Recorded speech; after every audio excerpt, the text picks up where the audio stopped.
Willkommen, bienvenue, welcome once again to another live stream.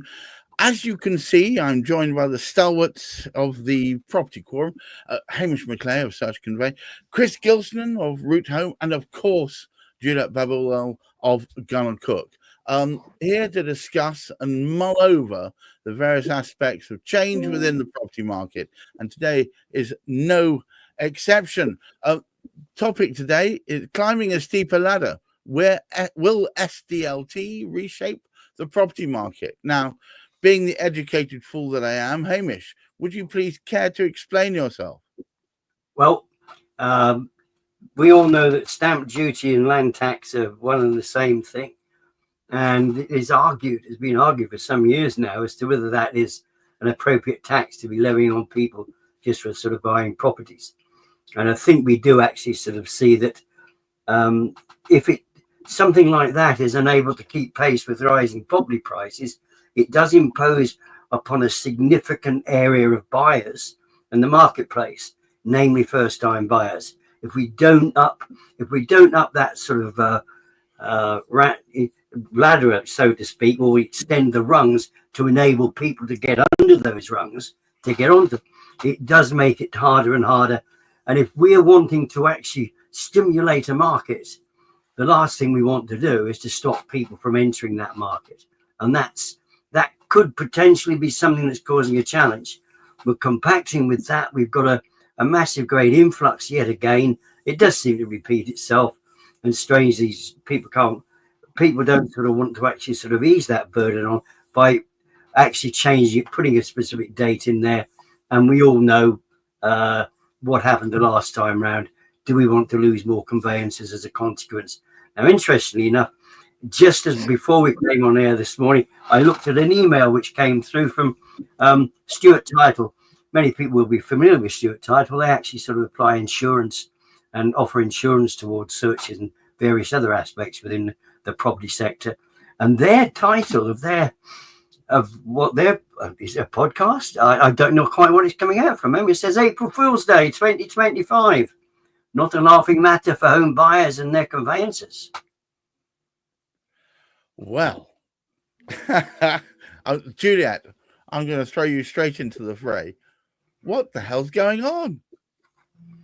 Well, obviously, you've got the changes in the stamp duty and the threshold. The zero threshold is going to drop both for first-time buyers and other buyers, and people will go into panic mode. So the reality is, if I can save some money by completing on the 31st of March as opposed to the day after, then I'm going to push my solicitor, push my lawyer to get the deal done beforehand because it saves me some money.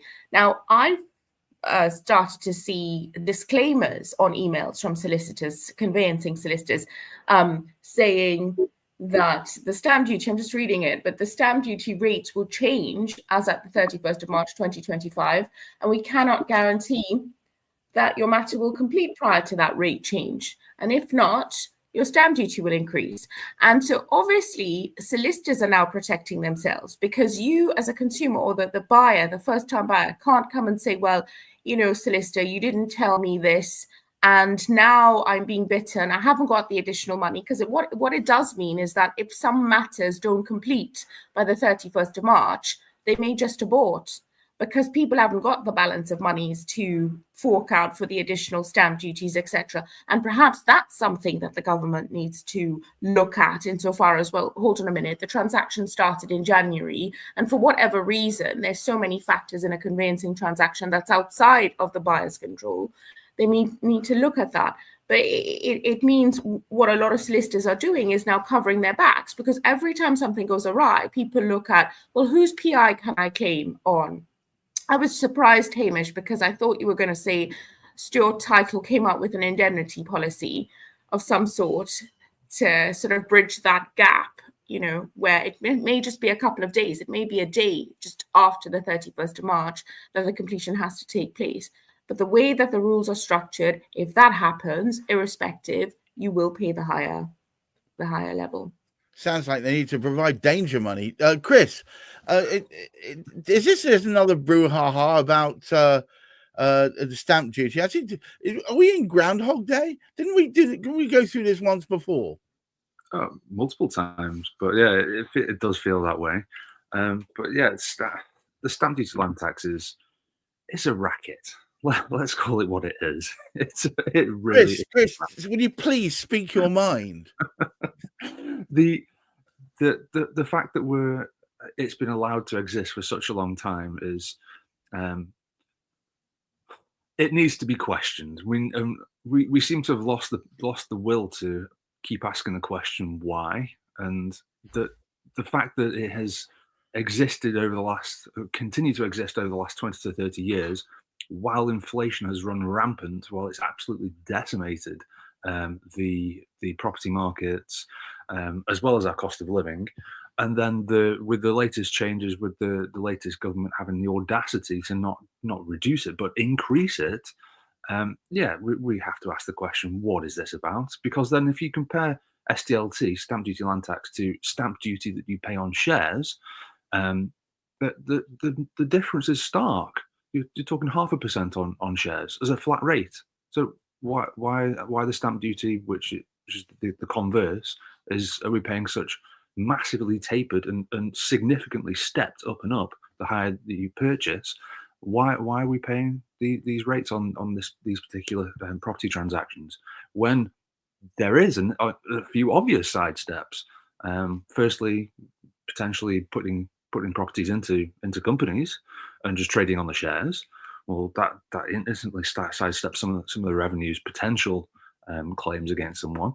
And then there's still all the tax breaks for these corporates, these huge conglomerates that can shift assets across national borders. So why are we paying this in the first place? So that ultimately it boils down to, as an investor, my perspective on this is that actually it's not a tax that I'm going to pay as the buyer. I'm going to pass it on to the seller. So it's a seller's tax. So the seller's being penalised just for selling their property. Should we call it? It seems to be fashionable. Should we call it a tariff? Yeah. Let's call it a tariff. I think it's what great artists, Juliet, call willingness suspension of disbelief.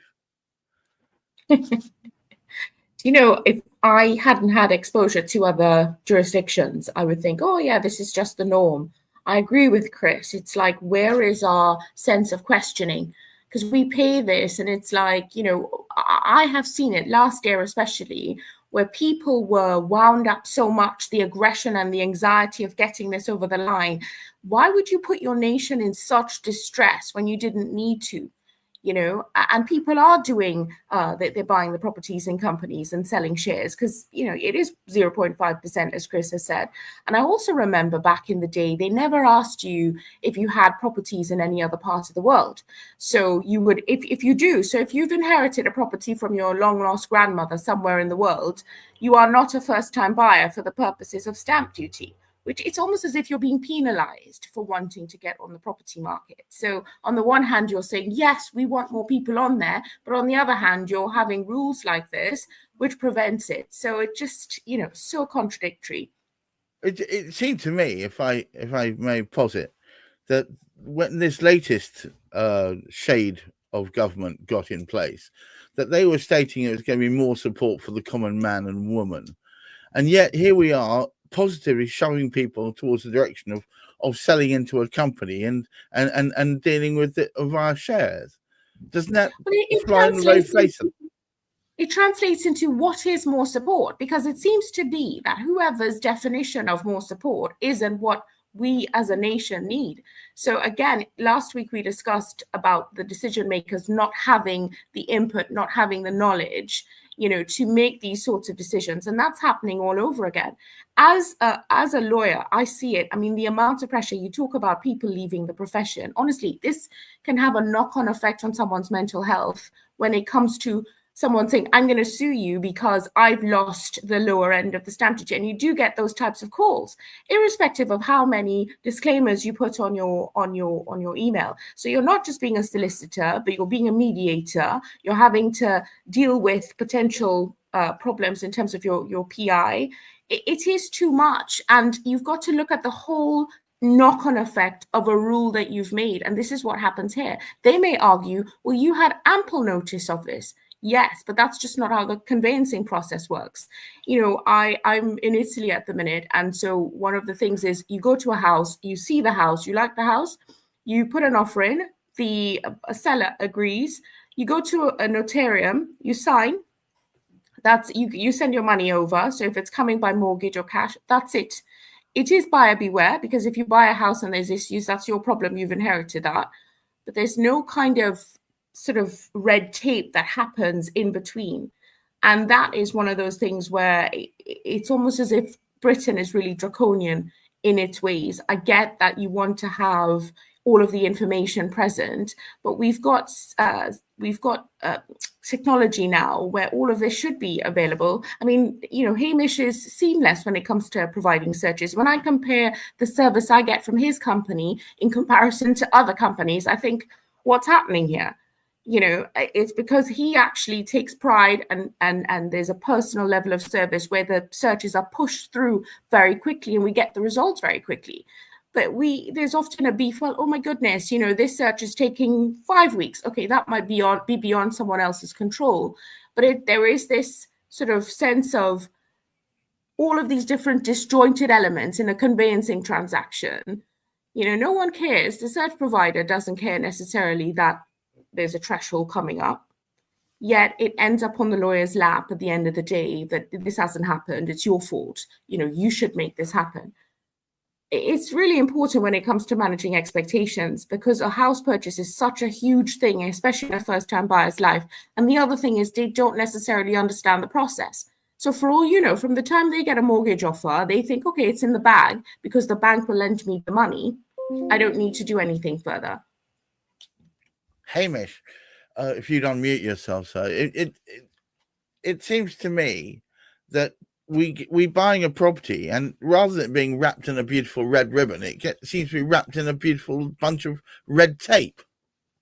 Well, I think we've got two aspects here, and I think one fundamental aspect, it seems to me that governments and the lockdown period just sort of emphasise this, that governments can impose anxiety on the populace at the drop of a hat by doing various things.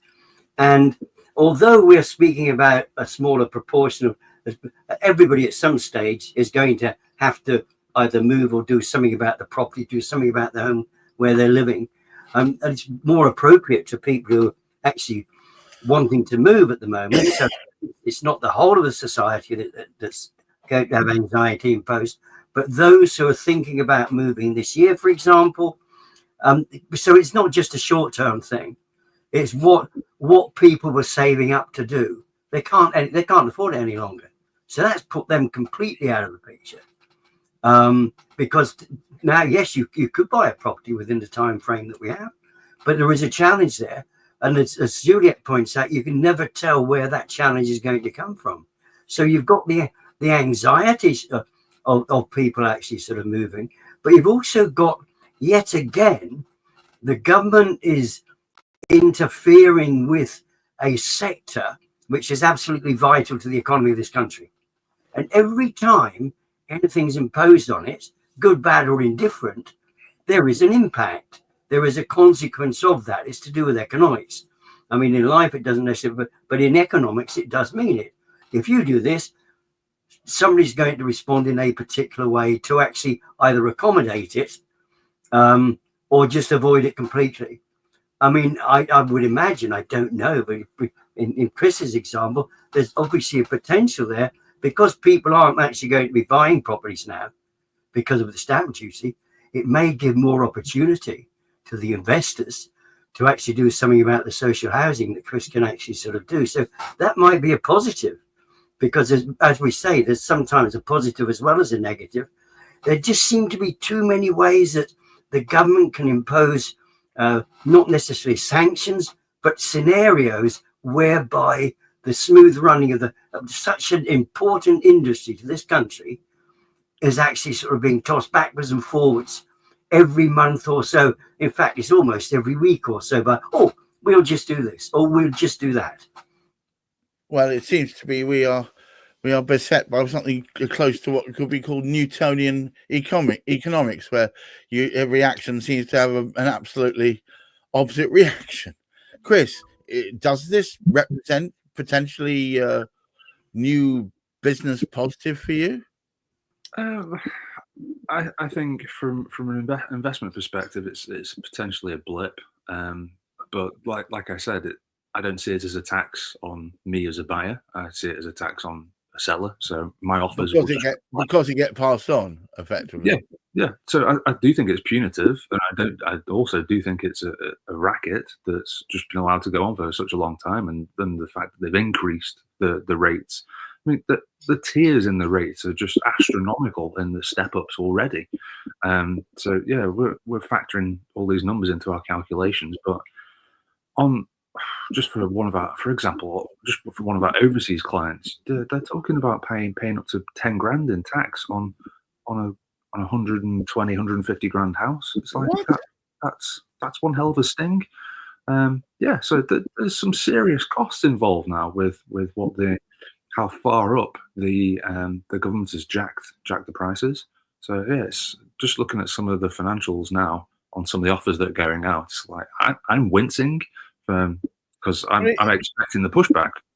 Well, I mean, a lot of these kind of investment properties that people are taking on make between 10 and 20% profit over a period of a year or so. But if you're then having a 10% uplift in the amount it costs you because you've got to fork out extra tax, it's going to make you think twice before even investing in them. Surely, it slows it all down. Yes, that's a fact. Yeah, and if you push investors out of the market or to a point where their offers are no longer going to be accepted by sellers, or the offer prices where the numbers would be accepted as just not commercially viable for an investor or developer, it's just another death nod to the industrious elements of the PRS, and it just opens the door to the big conglomerates that do have this pension money that they can just hoover up large swathes of the asset base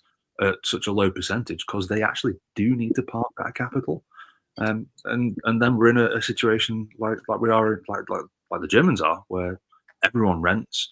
All the property is owned by a small handful of these huge organisations, and it just restricts competition, restricts choice.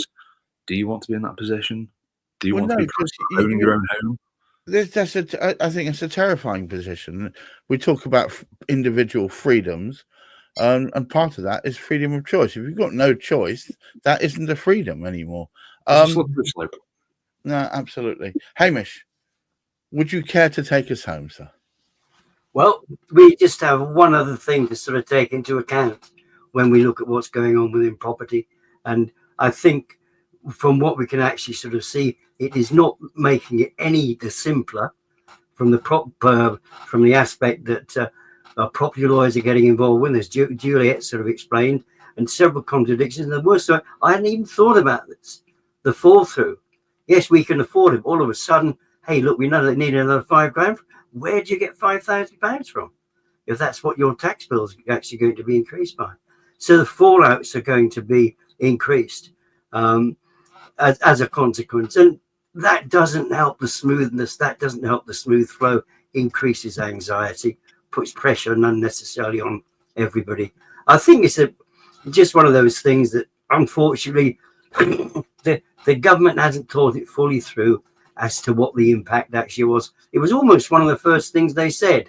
Again, like it's never worked out, because we've had one of the worst winters going in goodness knows how long.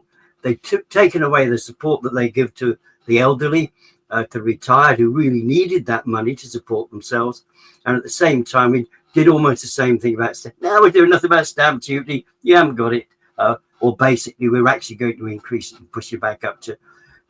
When you think about it, when that stamp duty was reduced several years ago now, as if you like a means to get people actually sort of moving and flowing with everything, house prices were significantly lower. So when you pull it away, you really should be pulling that ladder. You should be, the rungs should be much right. sort of wider in terms of, hey, let's get underneath this. not very helpful at all. From Well, what we've it I seems hope to be that they're moving the first rung of the ladder impossibly high, which is immediately going to disable large swathes of the young populace from ever getting on there. We're going to end up turning into generation rent, whether we like it or not. The old German model, as Chris mentioned. Oh, well. On that cheery note, thank you so much to my stalwarts, of course, Chris Gilsenan, Hamish McClay, my esteemed Lord and Master, and of course, Julet Baboolal of Gunner Cook. And to all of you watching, there is hope. May not be the end of this tunnel, but there is hope. Keep watching. We'll try and uncover it in our next exciting episode of Property Quorum. Until next time, keep your feet on the ground. Keep reaching for the stars. Do look after that mental health. Goodbye.